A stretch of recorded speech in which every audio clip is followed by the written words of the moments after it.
Hello दोस्तों, नमस्ते, प्रणाम। मैं हूं आपकी उर्मिला, अपने उर्मिला अनीता ऑफिशियल चैनल में आप सभी का स्वागत करती हूं। लगन बहुत जोर शोर से चलत है। चाची, माई, भैया, बहनी, दीदी,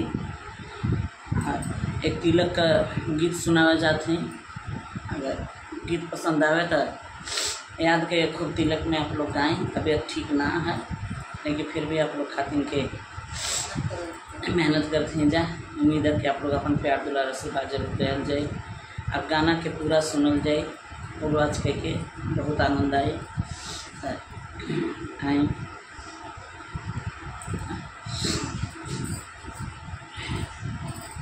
सुनीला कवन समधी बड़ा दाना सेठ जी, सब दाना सेठी तो हर मड़वा में निकालब जी।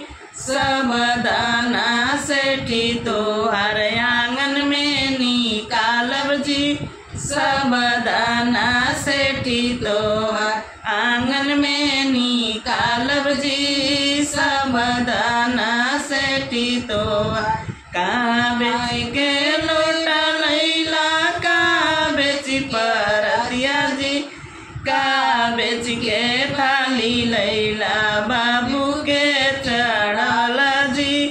का बेच परतिया लैला बाबू के चढ़ाला जी। का बेच परतिया लैला माई बेची के लोटा लैला, चाची बेटी के थाली जी।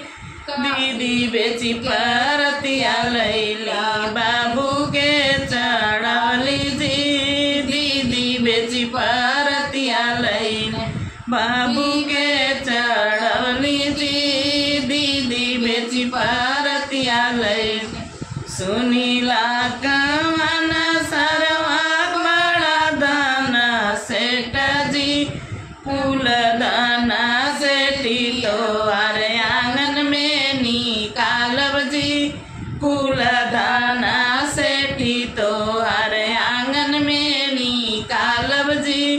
फूल दाना सेठी तो का बेची के सिकड़ी लैला, का बेची के अंगूठी जी। का बेची पीरी जलैला बाबू के चढ़ौला जी। का बेची पीरी जलैला बाबू के चढ़ौला जी।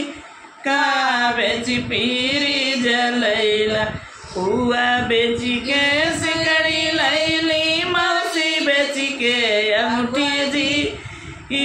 मामी बेची पीरी जलैली बाबू के चढ़वली जी। मामी बेची पीरी जलैली बाबू के चढ़वली जी। मामी बेची पीरी जलैली सुनीला कवन समधी बड़ा दाना सेठ जी। फूल दाना सेठी तो हर आंगन में निकालब जी। फूल दाना सेठी तो हर आंगन में निकालब जी। फूल दाना सेठी तो हर। तो दोस्तों, तिलक की गीत कैसा लगा कमेंट बॉक्स में जरूर बताइएगा। एक छोटा सा कमेंट आप लोग कर देंगे तो बहुत अच्छा लगेगा।